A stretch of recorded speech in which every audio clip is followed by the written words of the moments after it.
श्री स्वामी समर्थ। तुम्हा सर्वांचं माझ्या चॅनलमध्ये मनापासून स्वागत आहे। तर बघा, भाद्रपद महिन्यातील गणेश चतुर्थीला घरोघरी पार्थिव गणपतीचं पूजन केलं जातं। तर आपण सर्वांनी देखील आपापल्या घरात गणपतीचे पूजन केले असेल तर आजच्या व्हिडिओमध्ये घरच्या घरी कसे विसर्जन करायचे हे, उत्तर पूजा कशी करायची हे मी तुम्हाला आजच्या व्हिडिओमध्ये सांगणार आहे। त्याचबरोबर गणपतीचे योग्य पद्धतीने विसर्जन कसे करायचे, पूजन मध्ये वापरलेल्या सर्व साहित्याचे काय करायचे, म्हणजे कलशावरचे नारळ, सुपारी, विडा, फळ हे सर्व साहित्याचे काय करायचे आहे तेच मी तुम्हाला आजच्या व्हिडिओमध्ये सांगणार आहे। व्हिडिओ पूर्ण बघा जेणेकरून तुम्हाला संपूर्ण माहिती मिळेल।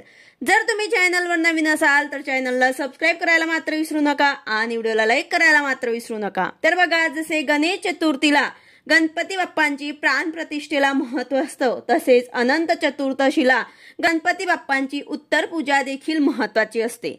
तर यंदा 16 सप्टेंबर 2024 रोजी अनंत चतुर्दशी आहे, तेव्हा सार्वजनिक गणेश विसर्जन होणार आहे।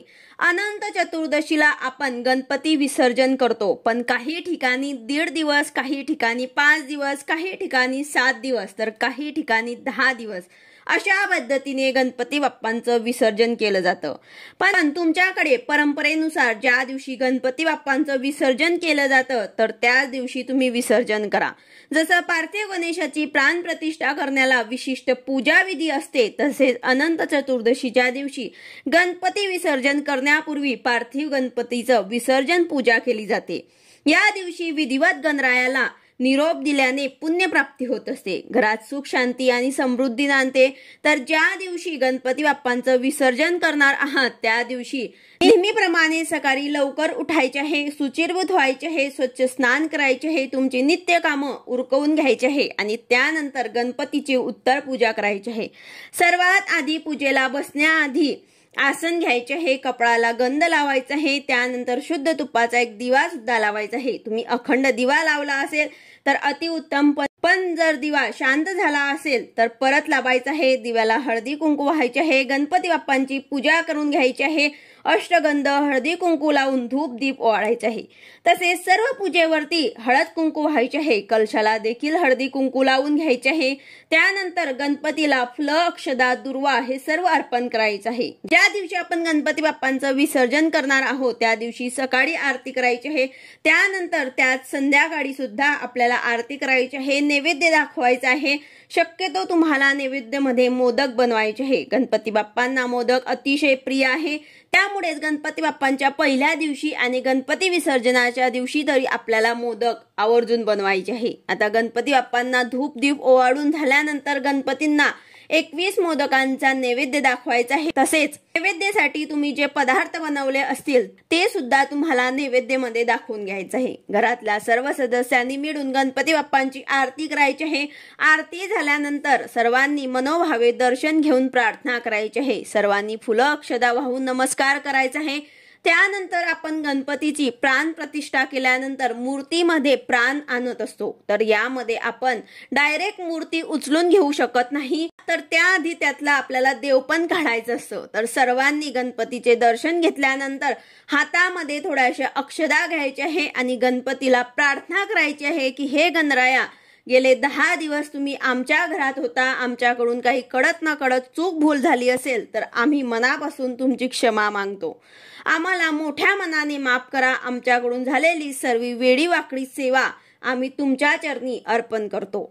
असे तुम्ही 10 दिवस आमच्या घरातले सर्व सुख दुःख पाहिलं तर आमच्या घरातून जाताना सगळं दुःख घेऊन जा आणि आमच्या आयुष्यातलं सुख आमच्यासाठी ठेवा, अशी प्रार्थना करायची आहे। आणि त्यानंतर विसर्जनाचा आपण एक मंत्र म्हणायचा आहे। हे तुम्हाला स्क्रीनवरती एक मंत्र दिसत असेल तो तुम्हाला म्हणायचा आहे आणि अक्षदा आपल्याला गणपती बाप्पांच्या डोक्यावर व्हायची आहे, म्हणजे जी आपण प्राण प्रतिष्ठा केलेली असते तर या अक्षदा टाकल्यानंतर त्या मूर्तीतील प्राण निघून जातात। तर जो मंत्र आपण सांगितला आहे त्याचा अर्थ असा होतो की पार्थिव मूर्तीची मी आजपर्यंत केलेली पूजा सर्व देवगणांनी स्वीकारावी आणि इच्छित कार्यातल्या सिद्धीसाठी अन्नपूर्णा येण्यासाठी आता तुम्ही प्रस्थान करावे। असं तुम्ही मराठीत सुद्धा म्हणू शकतात किंवा मग हा मंत्र सुद्धा तुम्ही म्हटला तरी सुद्धा चालेल। या वर्षी येऊन तुम्ही ज्या प्रकारे आमच्या आयुष्यात आनंद दिलास तशाच प्रकारे पुढच्या वर्षीही आमच्या घरी लवकर या आणि आमच्याकडनं आपली सेवा करून घ्या। पुढच्या वर्षीही तुमचं पुनरागमन आमच्या घरी लवकर होऊ दे अशी प्रार्थना करून मूर्ती स्थापनावरून थोडीशी आपल्याला जागेवरच हलवायची आहे। त्यानंतर जे काही आपण निर्माल्य काढणार आहोत तर ते सर्व एकत्र करून जसे दुर्वा, फुलं, कलशातील फुलं, विड्याची पानं हे सर्व साहित्य आपल्याला निर्माल्य करायचं आहे। सर्व गोष्टी आपल्याला विसर्जन करताना पर्यावरणाची सुद्धा काळजी घ्यायची आहे। तर अशा प्रकारे तुम्ही हे निर्माल्य म्हणून टाकायचं आहे किंवा मग आपल्या गार्डन मध्ये एखादा गड्डा खंडून त्यात पुरवायचं आहे। त्यानंतर कलशातील नारळ जे आहे ते ठेवलेलं ते तुम्ही फोडून प्रसाद म्हणून सुद्धा खाऊ शकतात।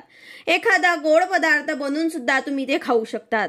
त्यानंतर कलशामधील पाणी 1 रुपया, सुपारी तसेच त्यात एक फूल टाकलेलं असेल ते तुम्हाला पूर्ण घरात थोडं थोडं शिंपडायचं आहे आणि उरलेलं पाणी तुळशी सोडून इतर झाडाला टाकायचं आहे।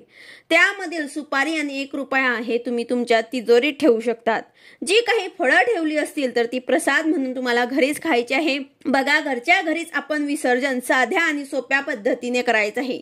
यानंतर जिथे आपण विसर्जन करणार आहोत नदीकाठी किंवा कुंडमध्ये तिथे जाऊन सुद्धा आरती करायची आहे, पूजा करायची आहे, गंध अक्षदा व्हायची आहे, प्रसाद वाटायचा आहे। तर अशा पद्धतीने आरती करून झाल्यानंतर हळुवार गणपतीचे विसर्जन करायचं आहे। विसर्जन करताना गणपतीचे तोंड आपल्याकडे नसावं, समोर असावं आणि 2 वेळा आपल्याला पाण्यात बुडून परत 3ऱ्या वेळा आपल्याला गणपती बाप्पांना शेवटच्या वेळेत निरोप द्यायचा आहे आणि सोडून द्यायचं आहे। जय घोष करत गणपती बाप्पांचा निरोप द्यायचा आहे। यानंतर कलशाखालचे धान्य आणि गणपती बाप्पांच्या खाली जे आपण तांदूळ ठेवले होते ते तुम्ही धान्यात थोडे टाकू शकतात किंवा पक्ष्यांना सुद्धा तुम्ही टाकू शकतात। त्यानंतर जिथे आपण गणपती बसवला असेल तिथे एक दिवा मात्र लावूनच गणपती विसर्जनाला जायचं आहे। तर अशा प्रकारे तुम्हाला गणपती बाप्पांचं साध्या आणि सोप्या पद्धतीने विसर्जन करायचं आहे। व्हिडिओ आवडला असेल तर लाईक करा, शेअर करा, सबस्क्राईब करा। भेटूया अशाच नवीन व्हिडिओ सोबत। श्री स्वामी समर्थ।